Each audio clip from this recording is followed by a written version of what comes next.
OK, donc je ne promets pas d'être rapide, mais je promets d'être intéressante, le plus intéressante possible que je vais pouvoir, vu que je suis la dernière à passer.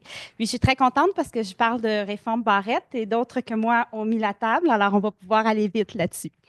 Je vous présente avec plaisir mes résultats de mémoire et c'est un mémoire de maîtrise en relations industrielles et ressources humaines que j'ai fait à l'UQO sur les services d'aide à domicile au Québec.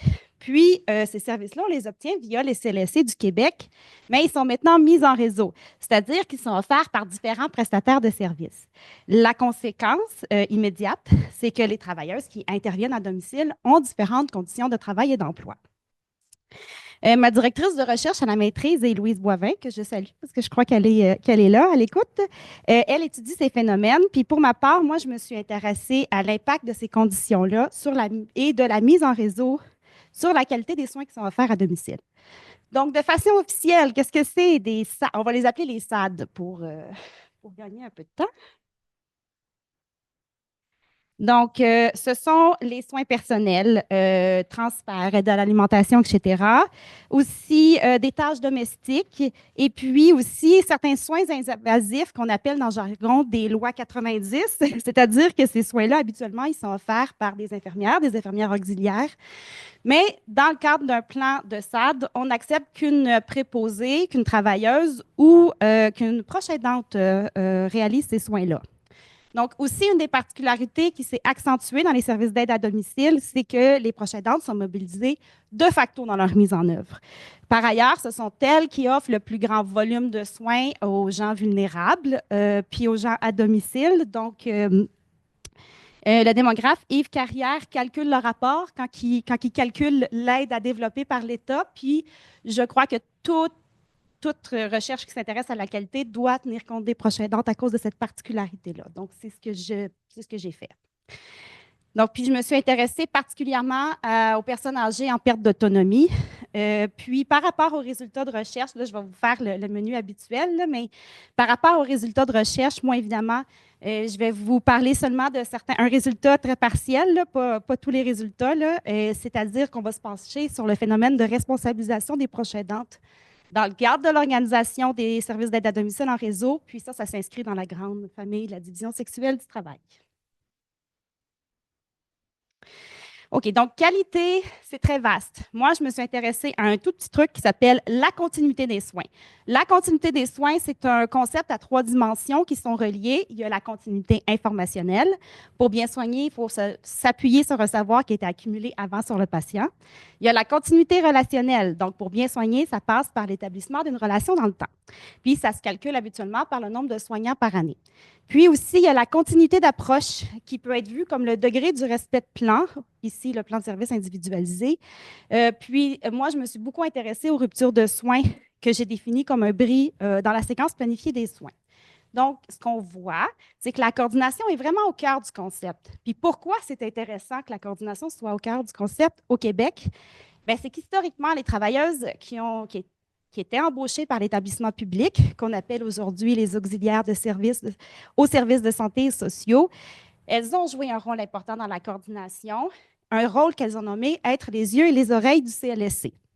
Donc, c'est par la relation qu'elles peuvent établir avec une personne usagère ou sa proche aidante qu'elles peuvent voir ou rapporter les changements dans la condition de la personne usagère aux équipes multidisciplinaires du CLSC.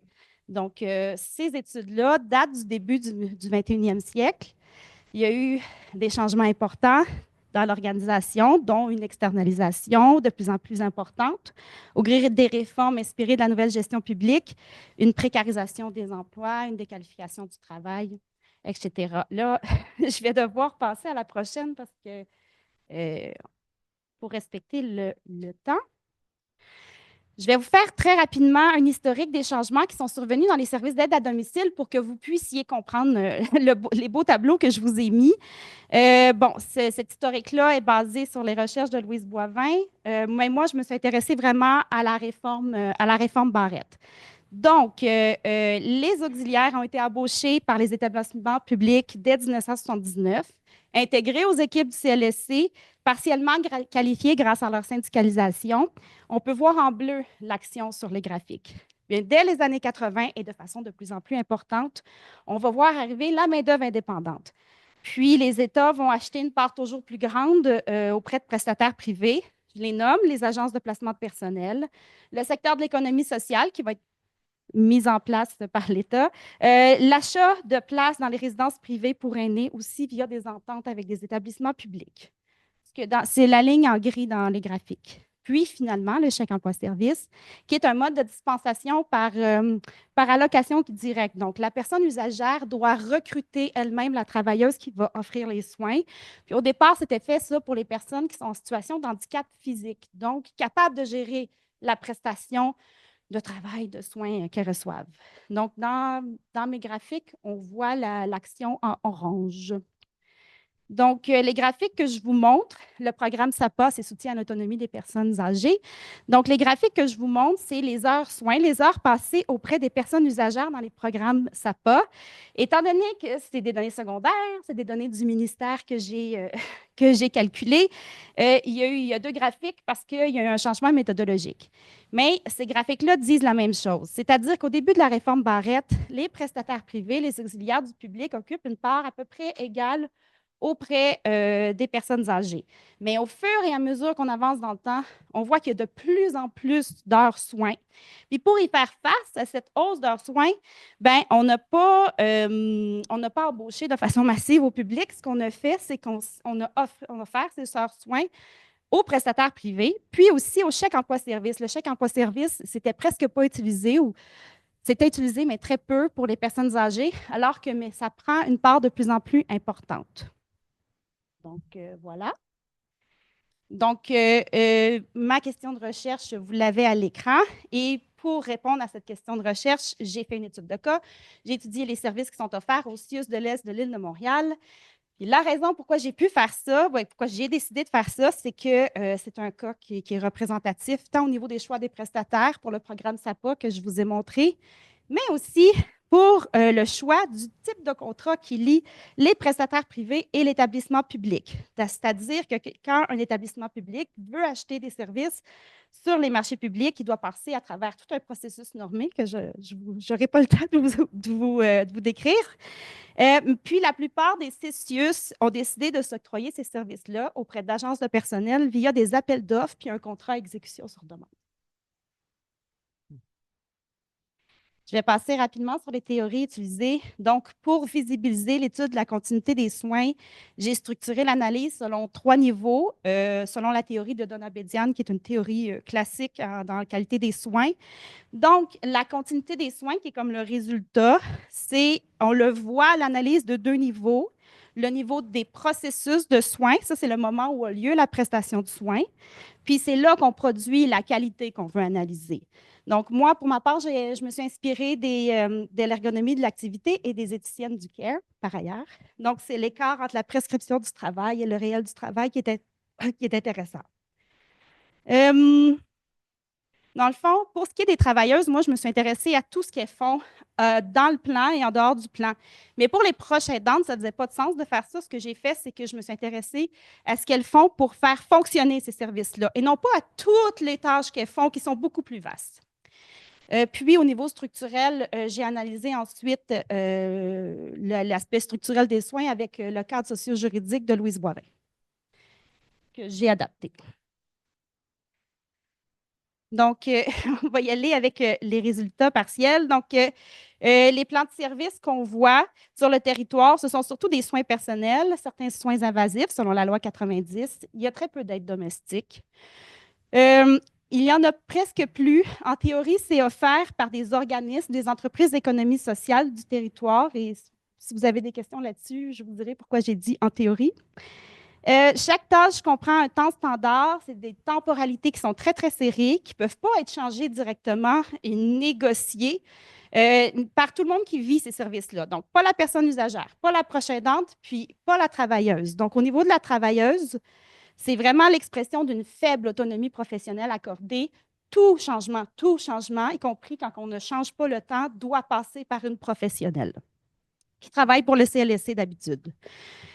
Aussi, quand on s'intéresse aux travailleuses qui sont à l'emploi de divers prestataires de services, toutes recourent à des stratégies pour protéger la personne usagère puis qui se déploient en dehors du plan de service. Puis parfois, ces stratégies-là font en sorte qu'elles peuvent être les yeux et les oreilles du CLSC et assurer une certaine continuité de soins auprès de la personne usagère. Mais la présence et la fréquence de ces stratégies-là, c'est contraint par les conditions de travail et d'emploi. Donc, là, on s'intéresse aux proches aidantes. En plus de réaliser un très grand nombre de tâches qu'on leur demande de façon explicite quand on crée ces plans-là, elles sont aussi mobilisées de façon implicite, de façon importante par la coordination des services d'aide à domicile. Puis c'est une coordination qui est fortement contrainte par la façon dont les services sont organisés, à la fois par le ministère et à la fois par le CIUS, puis qui construit ces services-là sur le territoire. Donc, c'est possible d'obtenir ces services-là selon deux modalités. Un, par l'entremise de travailleuses à l'emploi d'agence, puis à l'emploi du public, puis celles-ci vont intervenir de façon successive au sein d'un même domicile. Ce qu'on voit, c'est que l'utilisation des marchés publics et les pratiques contractuelles de l'établissement public limitent la possibilité d'offrir une stabilité de personnel au sein de chaque domicile. Donc, les fameux contrats à exécution sur demande, la particularité de ces contrats-là, c'est qu'il y a plusieurs prestataires en même temps sur le territoire. Puis, ils sont organisés selon le principe du plus bas soumissionnaire. Donc, si on a un service ou une route à sous-traiter, puis on en a parce que les travailleuses, on n'en a pas embauché de façon massive, on l'a vu, bien là, on va faire appel au moins cher.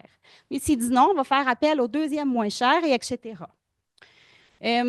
Sur le territoire, au moment où j'ai fait mon étude en 2022, il y avait 8 agences qui avaient gagné l'appel d'offres, mais ça, c'est sans compter tout le phénomène des sous-agences qui existent ailleurs sur le territoire, bien, sur les territoires, mais que j'ai vu aussi au CIUS de l'Est de l'île de Montréal. Et on ne peut pas savoir le nombre, mais il y en a. Donc, quand il n'y a pas de stabilité qui est offerte, puis que les travailleuses ne peuvent pas être les yeux et les oreilles du CLSC, il y a beaucoup, beaucoup de ruptures de soins. Puis les proches aidantes, à ce moment-là, elles se transforment en sentinelles pour assurer une continuité de soins, pour veiller à ce que les soins soient réellement offerts, puis pour pallier aussi à d'éventuelles absences. Puis ce qu'on voit quand on analyse la continuité informationnelle, c'est que vraiment les mécanismes d'information entre les prestataires est vraiment défaillant. Il y en a très peu et ceux qui existent ne fonctionnent pas. J'ai nommé ce type de gestion-là la gestion par plainte, puis j'ai constaté chez le personnel qui est en charge de la coordination de ces services-là au sein des CLSC une grande souffrance éthique et aussi un roulement important de personnel.